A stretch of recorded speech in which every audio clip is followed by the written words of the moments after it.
Welcome back to my mental health and crime channel. My name is Huda London. This is for entertainment purpose only. This is the case of the Idaho quadruple murders. May the 4 victims rest in peace. Condolence to the families. I used to always wonder where the entry point was.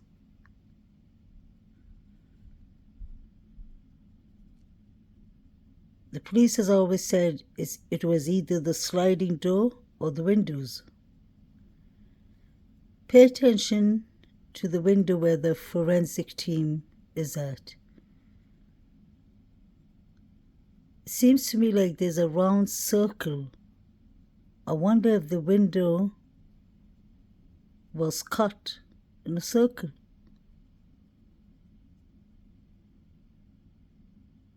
Please let me know what you'll think. Could be possible that the entry point was the window. You can see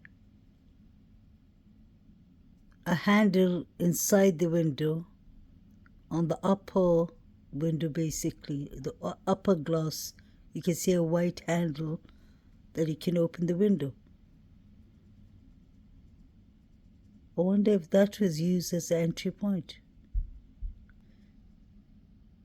This is the same window, a different picture, and it seems like the forensic team are very busy with this area.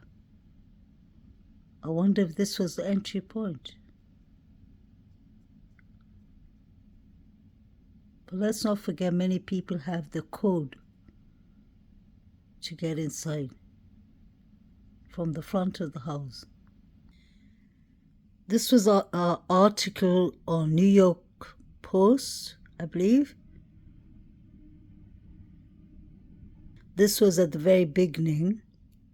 The grieving father of murdered University of Idaho student Kaylee Congalvis is working with his own private investigators because he fears cops in the major case are too inexperienced.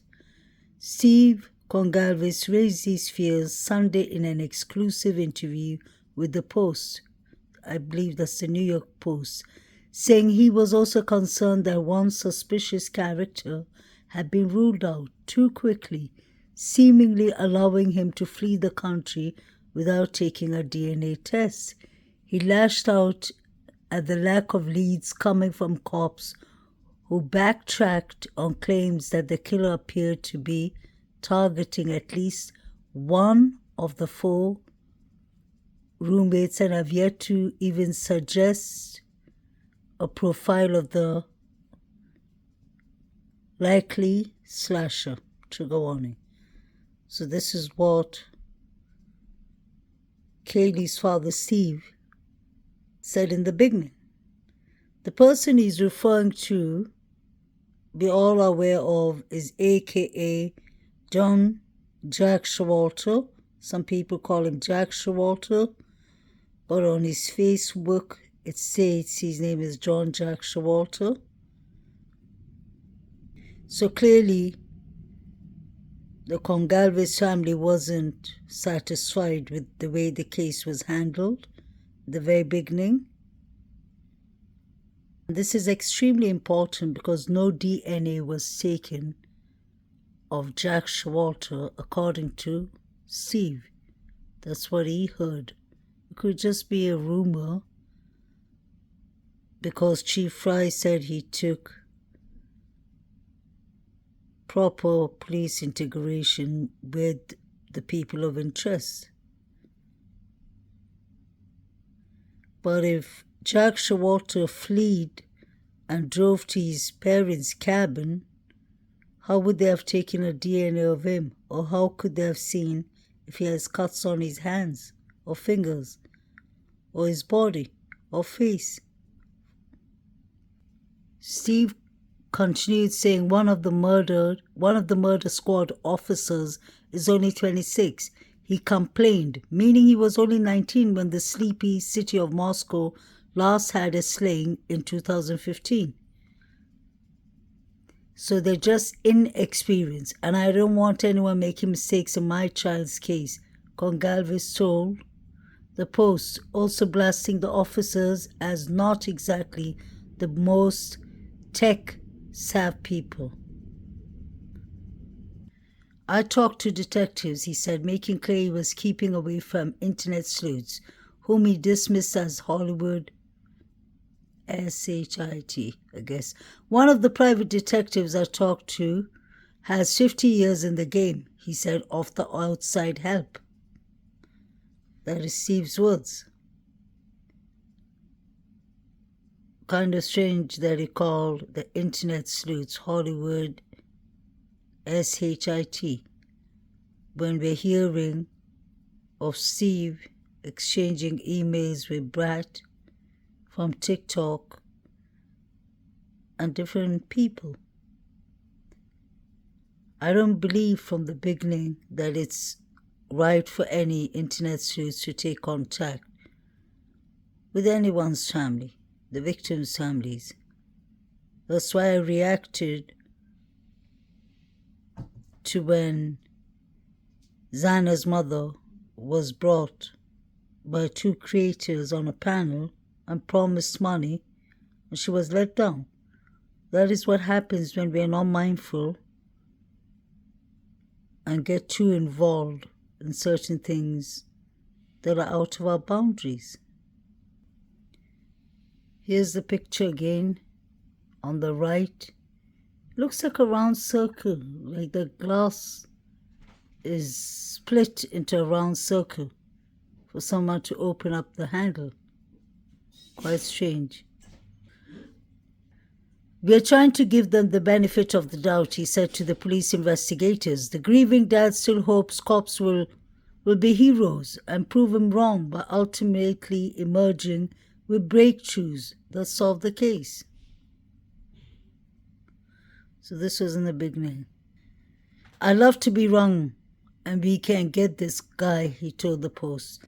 Gongalves said he is only speaking out because of his alarm at the lack of leads, including the refusal to release an official profile of the likely slasher in the November 13 attack. That will give all these other girls that are walking around the community somebody to look out for, Gongalves told the Post. Don't make more victims, he warned. So this was in the beginning. This is where it gets interesting. He admitted that he also fears that a hoodie-wearing man spotted lingering near his daughter and her best friend Madison Morgan, also 21, was ruled out too quickly for killing the pair and their two friends. Let me repeat that. He admitted that he also fears that a hoodie-wearing man spotted lingering near his daughter and her best friend, Madison Morgan, also 21, was ruled out too quickly for killing the pair and their two friends. That is quite unprofessional to say directly as a parent that he killed his daughter, Maddie, and the two friends. Why would Steve Gongalves have such strong instincts that hoodie guy did something to the four victims? Let's not forget, hoodie guy is quite experienced with K-bar knives. He's a hunter. He was hunting since he was very young, since a kid, because he had 2 K-bar knives and red liquid from an animal from hunting all over his clothes, and he's quite proud to take it. And you could see an unlived big animal that he slashed through, inside out, trigger warning. That's the reason I always look at hoodie guy. All I know is hoodie guy did not order food.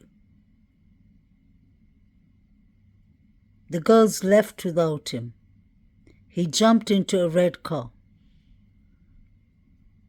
A red Mazda was found in St. Deacon's Avenue, crashed, and the forensic team, with the proper forensic gear, the whole jumpsuit, were inside taking pictures of the car. I wonder why. And the fact that Jovito said that he doesn't know who the guy, but they were chatting, giving each other fist bumps, cracking a joke. Jovito said he was cracking jokes with the fraternity boys, so it seems like he knows them.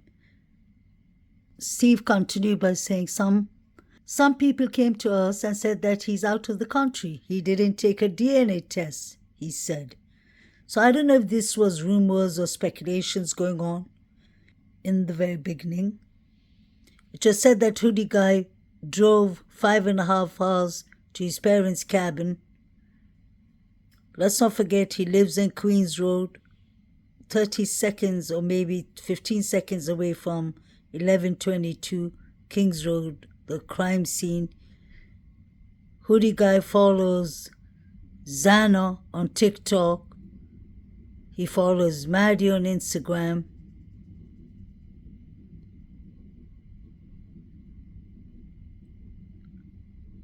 And we saw Maddie telling him, "You Mr. F.U." Him and Jovito. Why wasn't Hoodie Guy's DNA taken?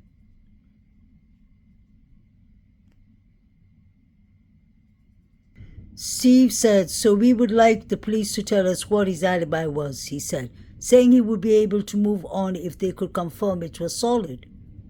That is reasonable. Where was Hoodie Guy? After he went to his parents' cabin, he could have buried the knife there. He could have had motive.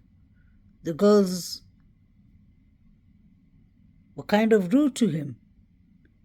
For whatever reason, in the grub truck, they didn't want to be around him. And there were rumors from people in the college that were in the corner club. 2 girls from the sororities said in the beginning on the Facebook or on social media that he got kicked out, not only from his fraternity Delta Tau, he got kicked out from the corner club that day for harassing the girls, allegedly.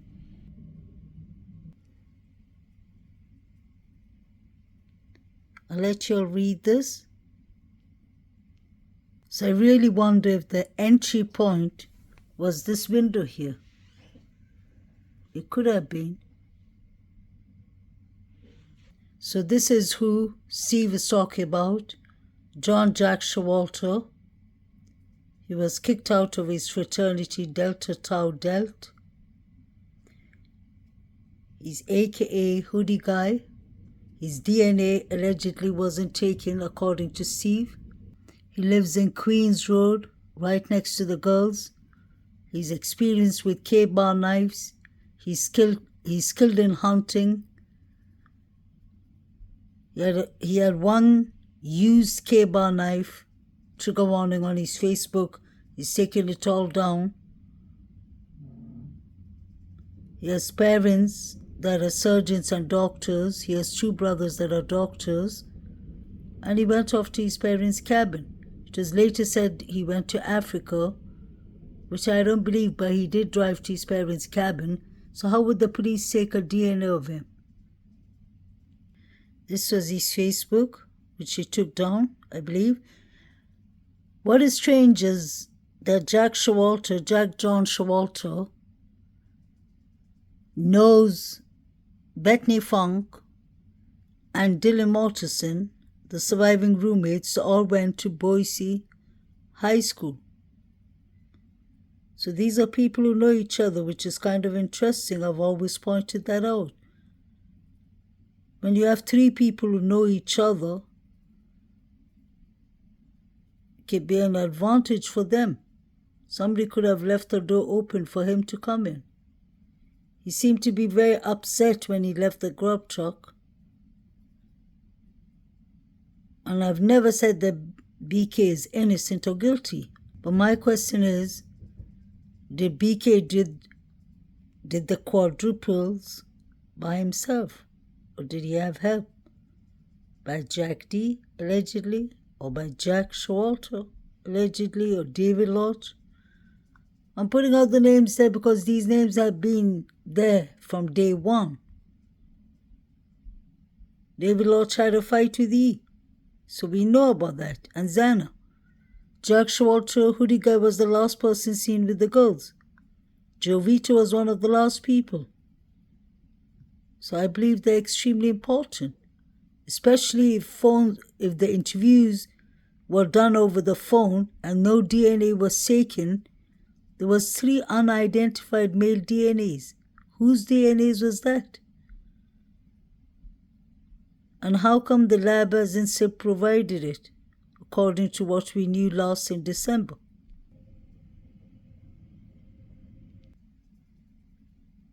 On the final note, I'd like to show you all something that has been said here. And this has to do with Jack Showalter, Jack D, all of the people that were people of interest. Number 2 on your list? I guess number 2 for me would be the way that law enforcement kind of cleared everything right away. So, they 911 was called 11:58, and then they put out an alert. The University of Idaho put out an alert at just after 1 in the afternoon, and then they issued a shelter in place at just after 3 p.m. fast, and it just seemed like law enforcement knew something as soon as they got there. If that's true, that is just mind-numbing. It's just mind-numbing if that is true. I was going to comment on what you said about they cleared people so fast, the 2 Jacks. And some of these people that they cleared right away, they did it on a phone call. That's not police work. Right. That's not how police work. So you all heard from the attorney Andrew D. Mayers. I'm using this on fair use purpose. Please like, share, and subscribe to him. I've been watching him over here. He's quite good with many cases on talk about it in the legal perspective. So all the people of interest were cleared. Most of them were cleared over the phone. And that makes sense because Jack Showalter wasn't even there. If he drove 5.5 hours to Boise, Idaho, how could the police even see if he had any cuts or anything on his fingers? That's strange. They didn't take a DNA, I guess. Please like, share, and subscribe. May the correct justice be served for the victims.